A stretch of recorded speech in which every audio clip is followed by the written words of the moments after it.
there was these Nephilims. There were 4 of them that decided to turn against their Nephilim kind, and they became the 4 horsemen, one of them being War, the youngest of the 4 horsemen. They turned on their brothers in service of the council in exchange for ridiculous power. They even pledged their life to the such, protecting the balance. He was doing his duty for the most part, but then the council betrayed him and framed him for bringing Armageddon to the human race. Yeah, I know, never trust higher people power. He was imprisoned for hundreds of years, after which he wanted to go out on an adventure, find out the true culprits responsible for extinction of man, and return to the council with them beings' heads to really prove what caused mankind to go into the apocalypse. Very complicated stuff. Shout out to those that have donated to the channel first though. Thank you a lot. So naturally these guys are really old, and part of the reason why they're so strong is because they're actual literally Nephilim. This game has a lot of influences to different religions and stuff like that. The Nephilim, if you just randomly Google it, they state the Nephilim are mysterious beings or people mentioned in the Hebrew Bible. They are large, strong, things like that. Not saying this game follows the Bible to a T, but it's inspirations here and there. They even have Lucifer that exists in the same universe.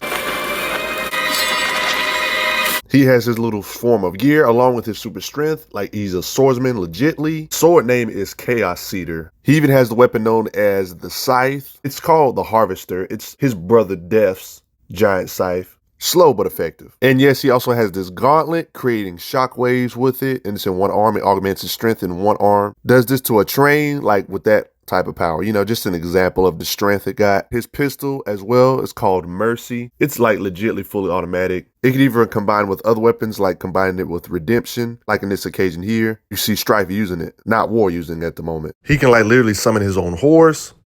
Can use it in combat as well, fighting against these creatures on one of his many adventures. He has all this gear, but he also has magical ability along with being able to summon this, horse, of course. He could just do magical stuff. One could say blast power, like slamming his sword into the ground, summoning different swords to stab his opponents. Happens in cinematics. He has the magical ability to harden his skin as he look like that. Magical ability. Fire projection. He can light his body on fire to where if you just come near him, it can basically hurt you just from touching him. He can summon like little soul-ish serpents to do damage to you. Like one could say soul manipulation type of thing. Kind of can touch ghostly things. That's why they like spectral or specter type. Think of him having like a Super Saiyan transformation. This is him most of the time when he's not like going all the way out. First form, this is his base form. Then his Super Saiyan transformation, they call it his Chaos form. He looks like this, but well, not really. This is just an animated version of it. But yeah, looks completely different. This is his Devil Trigger getting serious form. Yep, and that's how it looks in the actual gameplay. When he's really trying to get serious, everything increases. Whatever his strength is in his base, this can do better. Whatever his durability is in base, this can do better. And whatever speed and etc., this can do better. Only thing he might have a disadvantage is his size, but you get an idea of War's skills by how he uses swords in combat, execution style, slice them up. This particular occasion as well, battle feed, how they take them on, uses their weapons against them, and finish them with their own weapons using the X, or how to finish it like that. And yes, it's consistent. He can just straight catch you up, knock you off the horse if he has to. Epic, like this monster, night, no head. Even giant creatures like that, no match skills. Just kind of give an idea of his strength too, fighting creatures that are like multi-building sized or stuff like that. Fights this giant being known as Straga. Oh God, I'm going to the Endgame stuff, my bad. You got an idea of his strength. Look at this giant bat-like creature, like, producing that type of energy with his punches. Even strong enough to rip off his wings with raw freaking strength like that.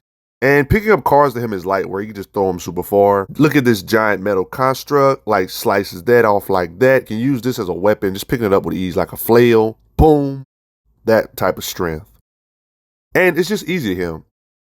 Blocking giant monster attacks with the metal cage, then use the cage against them. Doesn't really matter, just too strong. Even though they're bigger than him, it doesn't matter. Fights this giant spider, knocks him through several floors with raw strength, like that. Yeah, gets impaled. And massive bug. Yeah, leagues bigger than him. Things that appear to be hundreds of tons. Look at that strength, like that.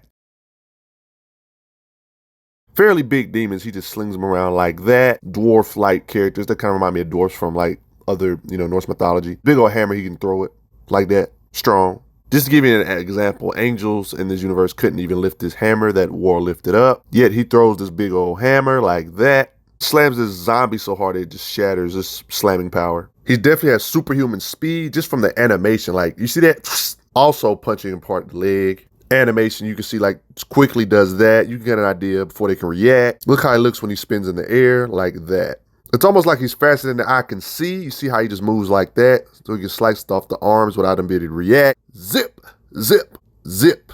I feel like his durability feats kind of gives you an idea of how hard he can hit, because he can endure attacks from people that can hit similar to him. So it's like he can dish out what he can take, you know what I'm saying? Because they have to have similar strength to match him in strength, and then be able to punch him and so he can feel the punches, right? Seems to have heat resistance, falling from very high distances, creating craters, you know, even being on fire doesn't really do too much. Like that much impact he can withstand, orbital falls. It's stuff like that you got to really think about. Like, look at the crater. And this guy Straga, which I'm going to keep bringing up, he fought him in the beginning when he was nerfed, and then he had to get his power back throughout the course of the game. Other beings try to fight the same being, and they got crushed by other angelish type characters. Abaddon. It was this guy that got crushed in his hands, one of the strongest angels around, just in case you were curious.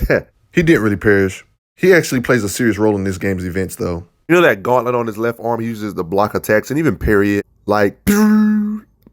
There's plenty of evidence that their combat or fighting speed is definitely superhuman. I mean, they can dodge bullets. I mean, War should have comparable, even if he isn't superior to Death, he should have comparable speed to Death, where he isn't a feather in comparison, like, you know, the other horseman brother. Because remember what Death did. Death can dodge bullets while they're mid-flight. Speed. Right? In the comic lore, you got more lore on him. It says he is a Nephilim, a race more ancient than the archangels, the creator's first warriors. There's evidently an almighty creator in this universe as well. They fought against the darkness with great ferocity, but the primitive Nephilim, flawed and corruptible, were finally exiled from the light. This panel already pretty much proved what I said earlier. To preserve a balance, the four survivors, Strife, Fury, Death, and War, became agents of the Shard Council. Granted immense power, the horsemen rode across the heavens and the deepest depths of the abyss to enforce the council's will. So they're basically police officers for the higher commander-in-chief. But War was not easily reigned. He had like uncontrollable wrath. You rarely ever get to see interactions between War and Death and Fury. They wanted to bring him back. War just basically attacks Death, like impaled Death and everything. He ended up getting his arm cut off in the process. You get the idea. That's why he had that gauntlet on, right? This was like back in the day, a little bit, you know, before the events of Darksiders. Oh, by the way, Chaos Eater, the cursed blade, eater of souls. Yes, it could eat souls. That's why I say soul manipulation. As you can see, War was here at the gates of Eden long ago when the legions of heaven allied with the four horsemen to battle the mighty Nephilim. And yeah, he has like this chain, the abyssal chain he can shoot out. When it comes to speed, reaction time, War could be way faster than bullets. When it comes to fighting speed, thanks to Fury being able to react to lasers in her boss fight. But at the same time, I don't want to do too much reaching, if you know what I mean. Overpowering angels on different occasions. Kick. Just straight up hammer time with the gauntlet on the left. Raw power. As you can see. And you just get ripped in half. Overpowering the vice grip. And pins monsters on the ground while he just bucks them up with his left hand, punching, then finish them off. Get an idea of his skills, move set. Death Scythe, I showed a little bit of this earlier. And he can use trimmers with just straight up gauntlet, like boom, boom, boom, boom, boom, boom, and boom. That type of power. Oh yeah, and by the way, he does have like a shuriken boomerang. You see what I mean? You could just sling that like that. Let's go back to Straga for a second. He was able to compete with Straga even at this point in the game when he was at his weakest. This same being Straga was able to pick up a big, decent chunk of the street like that, like tilted. These guys are that strong. He's able to compete with characters this strong, right? So it's like his size, it's like the guy is stronger than what his actual size is. He should be able to pick up a whale with ease. It's just a random example of why that is impressive and raw physical strength lifting wise.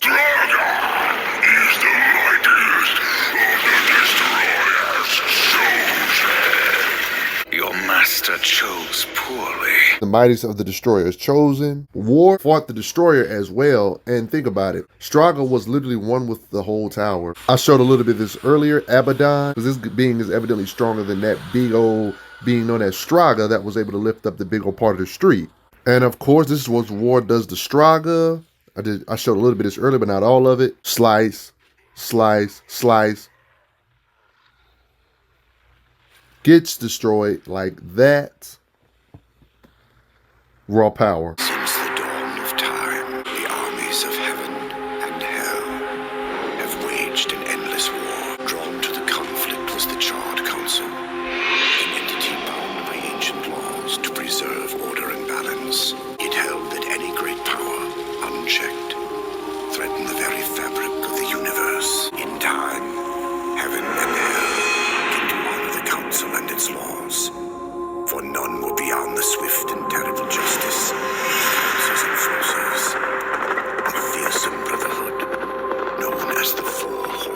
Opponents that War fights can endure like meteor type of impacts, right? And War, I've shown in this video, had taken down these same creatures. It states here, meteor clusters hit the earth. Like these are the creatures. They can endure that much impact.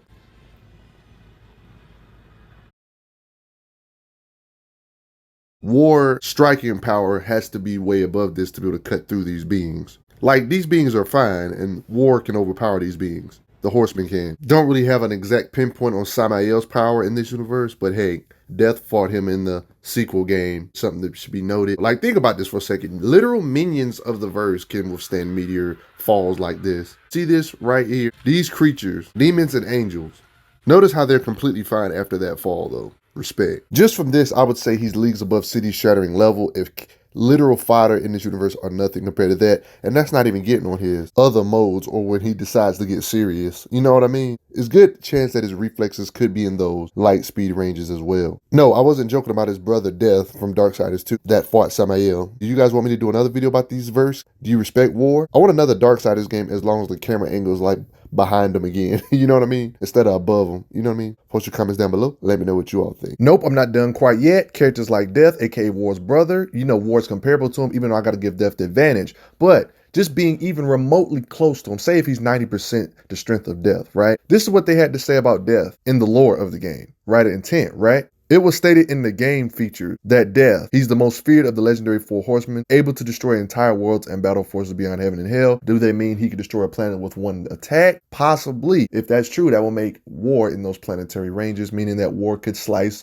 with over millions of times the force of nukes. You know what I mean? Then I got to bring up the elephant in the room known as Fury. She has fought some beings that have some pretty absurd statements as well about their power. Not to mention she has her own chaos form, aka her Super Saiyan form. There is the matter of Abraxas to discuss. If Earth is to remain intact, he must be dealt with. He threatens your balance. War and Fury are comparable in power because just like all the four horsemen, right? Fury fought and defeated this same being Abraxas. He threatened heaven by messing up the balance. They said if the world is to remain intact, he has to be dealt with, implying that he could possibly destroy the planet as well. And Fury defeated the same being, guys. Stated to be able to hollow this planet. He states that he speaks the truth. Let's think for 2 seconds. If War is comparable to Fury, who is supposedly strong enough to defeat planet-threatening beings, and she did it on screen, what does that mean for War? Does that mean he should be able to shatter a planet as well, right? Or what about the statements with Death? Being able to threaten the whole planet as well, but do they mean with one attack? You know what I mean? It is a bit vague, but these feats you have to at least put in the conversation at least. But then, remember that being that Death fought at the end of his game? The being known as Absalom, who's literally the incarnation of all the chaos, aka Chaos Incarnate. He was threatening the entire universe, aka existence. I'm not joking. Corruption devours the black stone, as it has countless worlds, as it will the forged lands, the undead plains, even Earth. That is corruption. What does it seek? Of existence itself. But they implied that this corruption that Absalom was made of and etc. was going to destroy all of existence like via time. Over time. It wasn't like with one attack. These Darksiders characters are fighting like ridiculous threats. You know what I mean? Death. This is not necessarily War's feat. This is not necessarily Fury's feat. This is not necessarily a Death feat because Death actually fought the same being, but at the same time, War isn't that far behind Death, even though Death is the number one when it comes to the horsemen or the most feared out of the horsemen, right? But that's something that you should be considering. Check out those playlists. I guarantee you will love more stuff like this. See you guys later though.